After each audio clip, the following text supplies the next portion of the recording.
Hello and welcome back to On My Bookshelf, and in this episode we're going to be looking at Hidden Worlds by Robbie Stone and published by Kozu Books.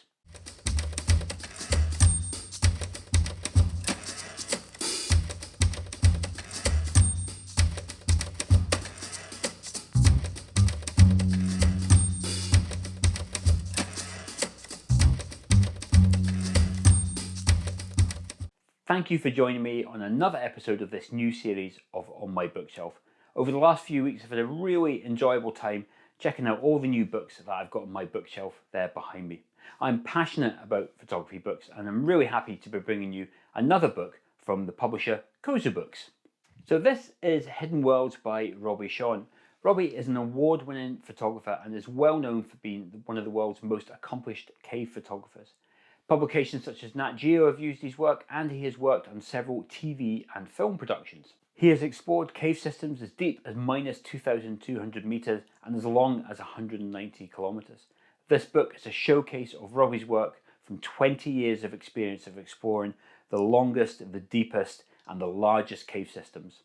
Before we look at the content of the book, let me tell you a little bit about its physical characteristics. It measures 300 millimeters by 240 millimeters and is 200 pages long.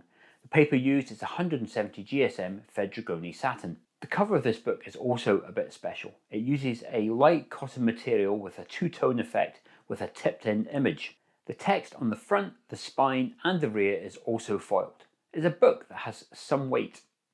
The first image you see is actually a photograph of Robbie hanging from a rope in a cave in China. It gives a great insight into how Robbie goes about creating his photographs. He's hanging there, looks very dirty, though I'm sure that doesn't bother him, and he's got his tripod attached to the wall of the cave with a clip. It doesn't look easy, and it certainly doesn't look for the faint of heart.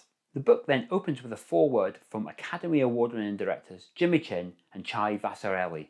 Then there is a 3-page introduction by Robbie himself, and this is well worth a read because it gives you quite a good insight into his early caving days, how he goes about his photography, and also the stresses and strains that come with it, both in terms of his body, his university education, and his family life. The first few photographs are a fascinating look at Robbie's early caving days. Here he documents a team of diggers as they blast and dig their way through into a cave called Titan. Robbie would also use his skills as an artist to draw out what his photographs might look like so he could pre-visualize the final result. He's also included some of his technical drawings.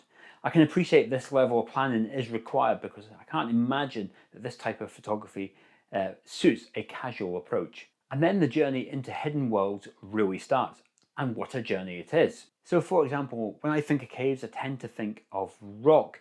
I didn't really consider before glaciers and ice caves, but the book contains numerous awe-inspiring images of a hidden and beautiful blue world. While I think of caves as being tight, claustrophobic spaces, there are plenty of photographs that Robbie has put in this book that shows how expansive they can be.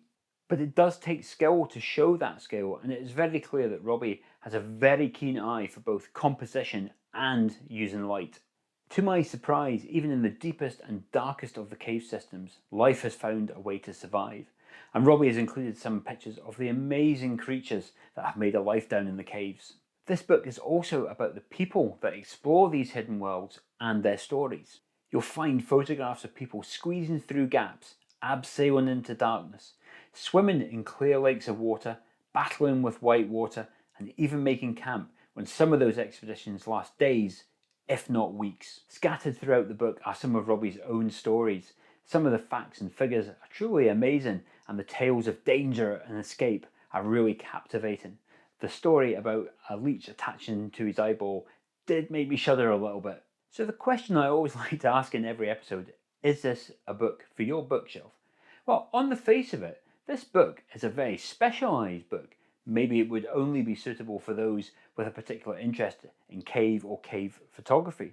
Now, I would never put myself in that camp. I've never really given it much thought. But this book really has changed my mind. I love photography and photography books, but I did wonder whether I would actually connect to this book. But this is why I love doing On My Bookshelf, because it encourages me to look at books that I wouldn't normally consider looking at. I like this book for two reasons. First of all, the photography, both from an artistic and technical point of view. Clearly, Robbie has mastered his equipment and how to use it in his environment.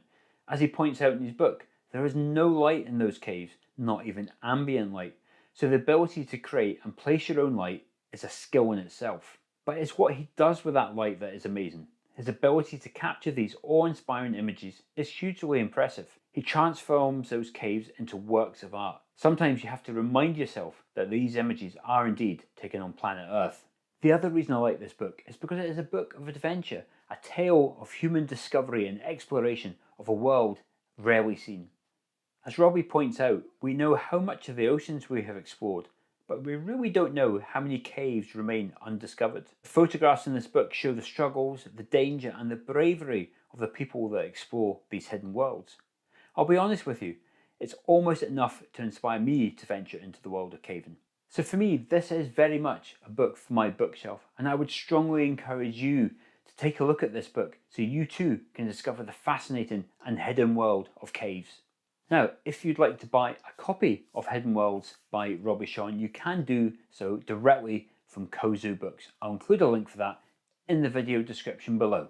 Well, I do hope you have enjoyed this episode of On My Bookshelf, and if you're looking forward to the next episode and you don't want to miss it, remember to click on that subscribe button, click on the bell icon as well. But if you can't wait for the next episode, I've done well over 30 episodes of On My Bookshelf, so I'll pop up the On My Bookshelf playlist in the corner of the screen there. There's bound to be a title in there that's going to inspire your landscape photography. But thank you for joining me, and until the next episode, I'll see you then.